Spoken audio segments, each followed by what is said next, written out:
Վերաքննիչ հակակոռուպցիոն դատարանի դատավոր Մելիք Սեթյանը Սամվել Կարապետյանի ապօրինի կալանքի երկարաձգման դեմ փաստաբանների ներկայացրած բողոքները վարույթ է ընդունել, հայտնել է ազգային բարերար Սամվել Կարապետյանի փաստաբան Արամ Վարդևանյանը։ Դատարանը բողոքների քննությունը իրականացնելու է գրավոր ընթացակարգով, չնայած նրան, որ փաստաբանները միջնորդել էին այն իրականացնել բանավոր կարգով։ Մեր ձևով ժողովրդական շարժման համակարգող Նարեկ Կարապետյանը Facebook-յան ուղիղ եթերում մանրամասներ է պատմել 3 Վայոց ձոր կատարած իրենց այցից ու զարմանալի համարել, որ Հայաստանի մեծությամբ 3-րդ գյուղում Մալիշկայում չկա ոչ մի աշխատատեղ ու մարդիկ ապրում են բացառապես արտագնա աշխատանքի մեկնած զավակների ու արկած գումարներով։ Ու մարդիկ ոչ մի բանով չեն զբաղվում,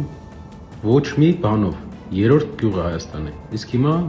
զուգահեռ իրականությունից Հայաստանի կառավարությունը մի 20 միլիոն եվրո ոնց որ ծախսել էր Անգլիայում, Լոնդոնում հայկական դեսպանատուն ունենալու համար։ Պատկերացնում եք, Հայաստանի 3-րդ գյուղում ոչ մի բան չկա անելու, ոչ մի բան չկար անելու այնտեղ։ Բայց մարդիկ Լոնդոնում 20 միլիոն, 15 միլիոն գումար են ծախսում դեսպանատուն ունենալու համար։ Դատավոր Մասիս Մելքոնյանը Արշակ Սրբազանին կալանավորելու միջնորդությունը բավարարել է Մայրաթորի դիվանապետի փաստաբանը մինչև դատարանի որոշման հրապարակումը լրագրողներին ասել էր, որ Սրբազանի դեմ ուղիղ ցուցմունք չկա գործի նյութերում։ Տարբեր անձինք դրա մասին հետո խոսենք։ Ենթադրում ենք, որ կարող են եղած։ Բայց այն ենթադրել, որ հատկապես ինքը ինչ-որ մի բան պիտի ասեն, չէ՞։ Այդ իրենց ճաշակով։ Ուսապարկը կա։ Ուսապարկը։ Այդ գործը Դա 18 թվականին եղել է, այդ ուսապարկն էլ ա եղել, ուսապարկի մեջ չի։ Այո, այդ Կարեն Պետրոսյանի մասին է խոսքը, պարոն Բաբայան, Կարեն նոր հայրապետ։ իր ուսապարկում չի եղել։ Բայց նա կասկած հայտնողն է եղել։ Չեմ կարող ասել հիմա։ նախագնական գաղտնի հետո դեմ։ ինչ ա եղել 2018 Ոչ մի բան, 2018 թվականից գտնվող գործի հետ կապված վերջի գործողությունն եղել է 2025 թվականի հուլիսին եւ 2025 թվականի դեկտեմբերի 4-ին ստեղծվել է քննչական խումբ, այսինքն 3 ստեղծվել է քննչական խումբ եւ ձերբակալվել է Այսինքն 7 տարիա քննում են այդ ինչ թմրանյութը։ քննչական գործողություն, հարցաքննություն։ 7 տարիա քննում են այդ թմրանյութը ոնց է հայտնվել ուսապարկում։ Այո, քննել են, այդպես էլ չեն հասկացել։ Փաստաբանը Սրբազանի դեմ բացված գործը որակել է քաղաքական, մեջբերում հատկապես որ կալանքի միջնորդությունը քննում է Մասիս Մելքոնյանը, Բագրատ եւ Միքայել Սրբազաններին կալանավորած դատավորը։ Մայրաթոր Սուրբ Էջմիածինը դատապարտում է մտածածին ու անհիմն մեղադրանքներով Մայրաթորի դիվանապետ Գերաշնորհ Տեր Արշակ arczepiskopos Խաչատրյանի կալանավորումը։ Մայրաթորի հայտարարությունում նշվում է, որ այս գործողությունները եկեղեցու նկատմամբ վերջին շրջանում սանձազերծված բռնաճնշումների եւ հոգեվորականների նկատմամբ քաղաքական հետապնդման գործընթացի շարունակությունն է։ Բարձրաստիճան հոգեվորականներին շինծու մեղադրանքներով կալանավորելը իշխանության եկեղեցահալած քաղաքականության եւ եկեղեցականների դեմ ատելության խոսքի հերթական դրսևորումն է։ Մայրաթորը պահանջում է անհապաղ դադարեցնել Տեր Արշակ arczepiskopos Խաչատրյանի եւ ազատազրկված մնացյալ եկեղեցականների ապօրինի հետապնդումները եւ վերականգնել նրանց խախտված իրավունքները, ասված է հաղորդագրությունում։ Հայտնի չէ, թե որ հոգեվորականը կմատուցի դեկտեմբերի 7-ին Գյումրիի 7 Բերք եկեղեցու պատարագը, բայց որ հոգեվորականը Շիրակի թեմից չի լինելու, դա հաստատ է։ Տեր Նարեկ եպիսկոպոս Ավագյանը, որը Միքայել arczepiskopos Աջապայանի կալանավորումից հետո նշանակվել է Շիրակի թեմի ժամանակավոր հոգեվոր առաջնորդ, լրագրողներին փոխանցել է, որ թեմից ոչ մի քահանա 7 Բերքում պատարագ չի մատուցի դեկտեմբերի 7-ին։ Վաղ առավոտյան Նիկոլ Փաշինյանն էր շտապել հանրությանը հայտնել, որ այս կիրակի էլ Գյումրիի 7 Բերք եկեղեցում է պատարագի մասնակցելու։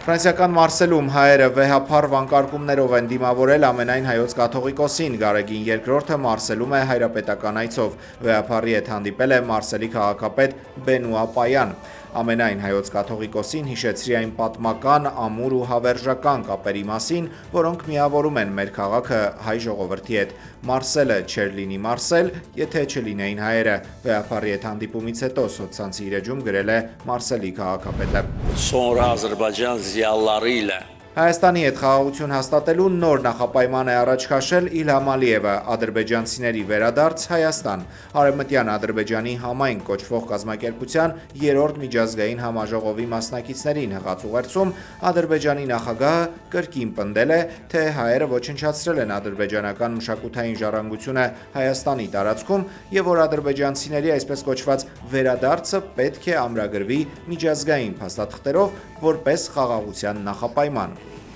Ալիևի նմանաբովանդակ հայտարարությունները վերլուծաբանները գնահատում են որպես հետևողական քաղաքականություն արևմտյան Ադրբեջան կեղծ նարատիվը միջազգային հարթակներում լեգիտիմացնելու եւ Հայաստանի դեմ նոր տարածքային ու քաղաքական պահանջներ ներկայացնելու համար։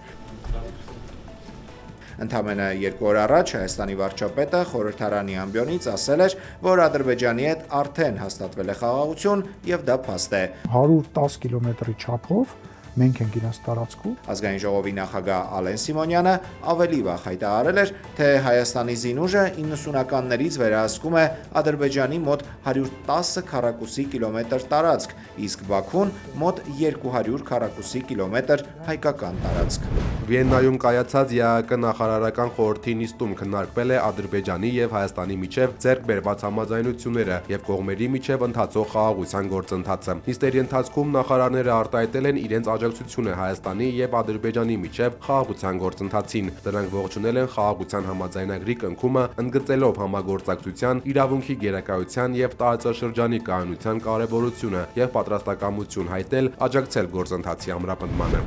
ԱՄՆ նախագահ Դոնալդ Թրամփը շարունակում է նոր պատերազմներ դադարեցնել։ Խաղաղության եռակողմ համաձայնագիր է ստորագրվել ԱՄՆ-ի, Ռուանդայի եւ Կոնգոյի ղեկավարների միջև։ Արարողությունը տեղի է ունեցել նորաստեղծ Դոնալդ Ջեյ Թրամփի անվան խաղաղության ինստիտուտում։ Համաձայնագիրը ներառում է նաեւ տնտեսական համագործակցության կետեր, որոնք ըստ Թրամփի կմեծացնի երկրների միջև առևտուրը։ 3, 2, 1 ԱՄՆ նախագահ Դոնալդ Թրամփն առաջին տիկնոջ հետ վառել է Վաշինգտոնի գլխավոր տոնածառի լույսերը։ Մելանիա Թրամփն այս տարի անձամբ էր ընտրել Միացյալ Նահանգների գլխավոր տոնածառը եւ ամբողջ զարդարանքները։ Ռուսաստանի նախագահ Վլադիմիր Պուտինը պաշտոնական այցով ժամանել է Հնդկաստան։ Նյու Դելիում ռուս առաջնորդին դիմավորել են հանդիսավոր արարողությամբ։ Հնդկաստանի փողոցներում բազմահազարանոց երթեր են անցկացվել, որի ժամանակ ծածանվել են Ռուսաստանի եւ Հնդկաստանի դրոշները, Պուտինի եւ Մոդիի լուսանկարները։ Մասնակիցները համոզված են, որ Ռուսաստանի նախագահի այցը նոր թափ է տալու երկրին։ Հնդկաստանի վարչապետ Նարենդրա Մոդին Վլադիմիր Պուտինին հանդիպել է երկրի նախագահական պալատում։ Ռուսաստանի Գրոզնի քաղաքի Գրոզնի City բիզնես կենտրոնում պայթյուն է տեղի ունեցել։ Վնասվել են շենքի մի քանի հարկերը։ Նախնական տեղեկությամբ բիզնես կենտրոնի վրա կարող է անօդաչու թռչող սարք ընկած լինել։ Բրազիլիայում ինքնաթիռի վայրեջքի ժամանակ բռնկվել է ուղեբեռների տեղափոխման փոխարկիչը։ Օդանավի ուղևորները թողնելով բոլոր իրերը անհապաղ տարհանվել են։ Իսրայելական բանակը կրկին հարվածել է Լիբանանի հարավում գտնվող շենքերից մեկին, պատճառաբանելով, որ կանխել է այդ տարածքում Հեզբոլլա շարժման գործունեության վերականգնումը։ Նախքան հարվածելը Իսրայելը հայտարարություններ տարածել ռազմական գործողություն անելու մասին եւ կոչ արել ժողովրդին հնարավորինս շուտ հեռանալ այդտեղից։ Եվրոպական հեռարձակողների միությունը որոշել է թույլատրել Իսրայելին մասնակցել Եվրատեսիլ 2026 մրցույթին։ Իսպանիան, Նիդերլանդները, Իռլանդիան եւ Սլովենիան հայտարարել են մրցույթը բոյկոտելու մասին։ Դեռևս միայն Գերմանիան է աջակցել Իսրայելի մասնակցությունը եւ սպառնացել լքել մրցույթը արգելքի դեպքում։ Եվրոպական հեռարձակողների միության անդամները սկզբում քննարկել են հատ քվեարկությամբ որոշել Իսրայելի մասնակցության հարցը, սակայն հետո չեղարկել են որոշումը։ Փաստացի Իսրայելը կկարողանա մասնակցել հաջորդ տարի անցկացվող երգի մրցույթին։ Մասնակցության արգելքը Իսրայելի նկատմամբ ձևավորվել է, երբ երկրի դեմ մեղադրանքներ էին ներկայացվել սեփական մասնակցին անարդար կերպով աջակցելու եւ առաջ մղելու համար։ Բոյկոտած 5 երկրները սակայն նշում են, որ Իսրայելի մասնակցությունը պետք է արգելվի Գազայում իր գործողությունների պատճառով։